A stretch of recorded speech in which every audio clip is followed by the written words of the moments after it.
A hush fell around her. It was obvious everyone waited to see the outcome of what was sure to be a confrontation. Whispers, "She sits in his seat," wafted through the air.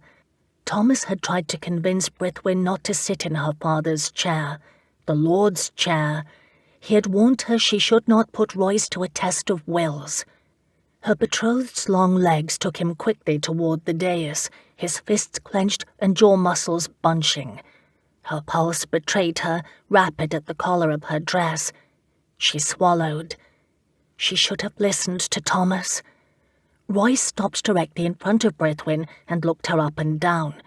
"I see you took my advice. You clean up rather well." He spoke loud enough for half the hall to hear him. The heat in Brithwin's cheeks spread through her face. This was not going as she hoped. She had wanted to show Royce she would not be easy to rule. The smirk on his face told her he noticed her blush. "It has been a busy day, so if you will excuse me, Lady Brithwin, I will take my meal in my room. For future record, I have carried men with full armour off the battlefield, so a little rebellious wench is but a trifle for me." He started out of the hall, stopped, and slowly turned back to her, a predatory glint in his hawkish eyes. "And Lady Brithwin," he said softly, "tomorrow be sure not to sit in my seat unless you wish to be bodily removed." The sound of indrawn breaths and the shifting of bodies in their seats reached her ears. Her face burned. She hated him. Who did he think he was? He was not her husband, yet. Maybe she wouldn't marry the arrogant knave. Thomas was wrong. This man was not honourable, so why should her principle hold her to such a farce of a marriage? If she did not care so for her people, she would flee to her kin in Scotland and forget her integrity. However, after meeting Royce Warwick, she knew she could not leave her people to his mercy because she was sure he had none. What a fool she was to think a man ever would treat her with respect. They were all the same. Save for Thomas and Peter, men were out for no one but themselves, and a woman was no more than chattel in their eyes. Well, she would not let anyone treat her like a piece of property. Men like him treated their horses better than their women, and valued them more too. She had been down this road with her father, and she didn't wish to travel it again. Bands of tightness wrapped around her chest. The futility of her wishes to escape this marriage crushed her heart, but she would not allow Royce to crush her spirit.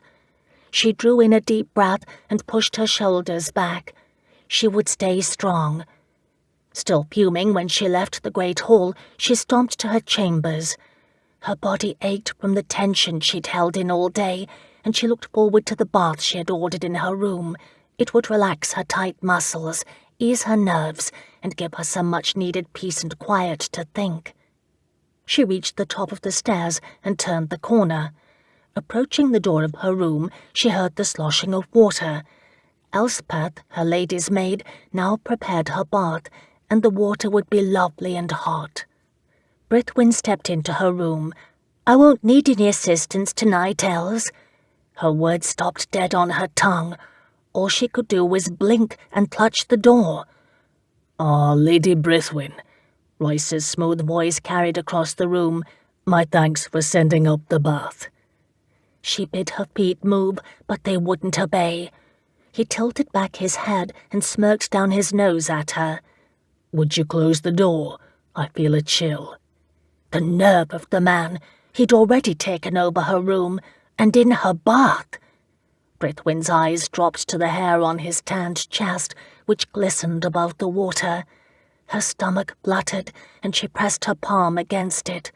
She couldn't just stand here, and she certainly wasn't about to walk away without saying something and let him get the best of her twice. She took a steadying breath and prayed he wouldn't see her tremble. Forcing a smile she hoped didn't look false, she spoke as sweetly as she could. "I wanted to see how well you cleaned up." With his jaw dropped and disbelief in his eyes, she sailed out of the room, grasping the drying cloth as she departed and leaving the door open, a genuine smile creeping across her face.